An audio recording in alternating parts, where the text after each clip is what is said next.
এমন একটা জিনিস দেখলাম যেটা দেখার পরে আমার চোখ শীতল হয়ে গেল। এত ভালো লাগছিল যেটা বলার বাহিরে। প্রকৃতির ভিডিও ধারণ করতে করতে আমার চোখের সামনে পড়ে গেল এই ভাইয়াটার নামাজ পড়ার তাগিদ।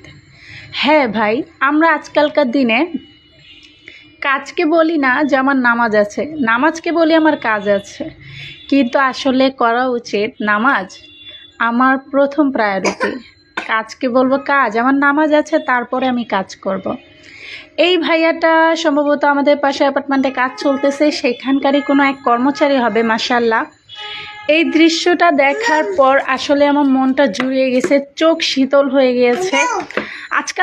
কালকার দিনে মানুষ নামাজ নিয়ে কত কত অজুহাত দেখায়, সেইখানে তো এই ভাইয়া মাশাআল্লাহ মাশাআল্লাহ খুবই ভালো লাগলো, এবং ভাবলাম যে যেহেতু এটা ক্যামেরাবন্দি করেছে তাই আপনাদের সাথে শেয়ার করি।